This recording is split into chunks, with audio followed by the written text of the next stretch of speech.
Déjà du Parti des indigènes de la République. Nous avons soutenu le collectif de défense du Montois depuis le départ, c'est-à-dire depuis le 6 décembre dernier.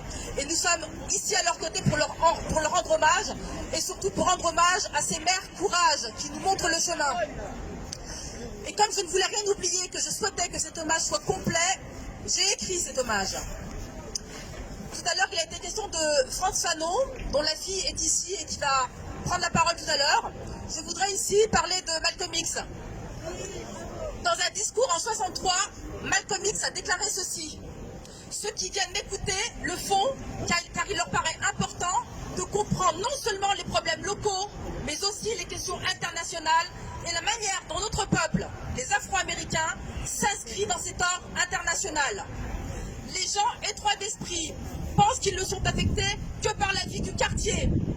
Au contraire, celui qui se tient au courant de la politique internationale sait que les événements qui se déroulent au Sud-Vietnam peuvent rejaillir sur sa vie à Saint-Nicolas Avenue ou que ceux qui se passent au Congo peuvent se répercuter sur sa situation sur la 8e Avenue. Quiconque réalise l'impact du moindre événement dans le monde sur son quartier, son salaire, son acceptation ou non par la société, s'intéresse d'emblée aux affaires internationales. Par contre, une personne qui estime que seul ce qui se passe de l'autre côté de la rue ou en ville le concerne ne s'intéressera à rien d'autre, et je ferme les guillemets. L'honneur des mamans de Mantes-la-Jolie, c'est d'avoir compris ce message de Malcolm X. L'honneur des mamans de Mantes-la-Jolie, c'est d'avoir saisi la brutalité policière qui s'est abattue sur leurs enfants comme un élément constitutif de l'ordre social, tant à l'échelle locale qu'à l'échelle du monde. L'honneur des mamans de Mantes-la-Jolie, c'est d'avoir refusé de pointer telle ou telle dérive de tel ou tel policier ou de telle ou telle brigade, mais d'avoir pointé la responsabilité du principal donneur d'ordre, l'État et ses institutions. L'honneur des mamans de Mantes-la-Jolie, c'est d'avoir rappelé à l'opinion de plus en plus lucide sur l'ordre policier que les cités d'immigration sont les principales cibles de la violence de l'État sous toutes ses formes, policières, judiciaires, carcérales ou économiques. L'honneur des mamans de Mantes-la-Jolie, c'est d'avoir pointé le racisme d'État comme principe organisateur de la société française qui classe et qui hiérarchise. C'est d'avoir fait le lien indissociable entre violence policière et islamophobie, entre violence policière et négrophobie, entre violence policière et homophobie. Des racismes qui affectent la vie de millions de gens en France et qui les relèguent dans la France, d'en dessous la France des Gilets jaunes, c'est-à-dire dans la France d'en dessous de la France d'en bas.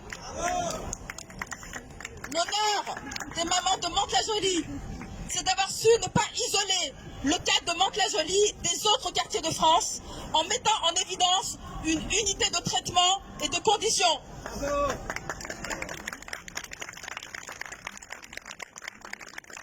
L'honneur des mamans de Mantes, c'est d'avoir su faire le lien entre la crise endémique des quartiers et la crise sociale généralisée en France qui touche dorénavant les classes moyennes, dont les Gilets jaunes sont aujourd'hui le visage emblématique et qui ont le grand mérite, je parle des Gilets jaunes, de révéler au grand jour le cynisme absolu de l'ordre néolibéral.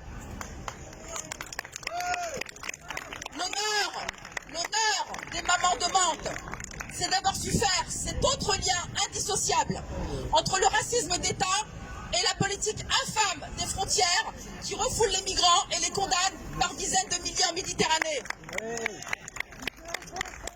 L'honneur des mamans de Mantes, c'est d'avoir compris que cette fameuse crise des migrants était la conséquence d'un ordre mondial capitaliste et impérialiste qui prive les populations du Sud de leurs ressources et de leur souveraineté et qui les pousse à l'exil ou à la mort.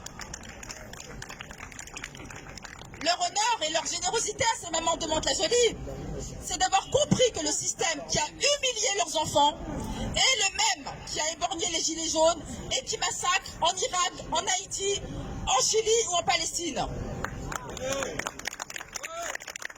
Leur honneur, c'est d'avoir su ne pas dissocier leur rôle de mère de leur rôle de citoyenne du monde.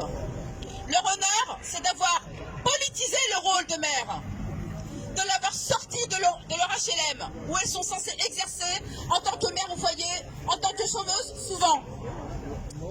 Leur honneur, c'est d'avoir exprimé une idée essentielle, déjà exprimée par des millions de femmes à travers le monde. Faire de l'amour de leurs enfants, de la protection des enfants, une affaire publique, d'en faire une question politique, tout en l'inscrivant dans une logique globale du désordre mondial. Les mamans de Mantes nous ouvrent la voie de ce que l'on pourrait appeler une politique de la maman. En effet, Yessa Belkodja déclarait récemment que les mamans de Mantes appelaient à cette marche en tant que mères, d'abord pour rappeler que les prolétaires à Rome, par exemple, désignaient ceux qui n'avaient pour richesse que leurs enfants.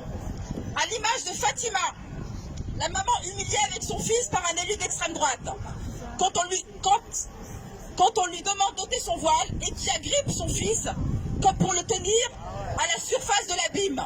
Comme des millions de mères, sœurs, filles agrippent leurs frères, leurs maris, leurs fils face à une déchéance programmée, qu'elle soit policière, carcérale ou économique.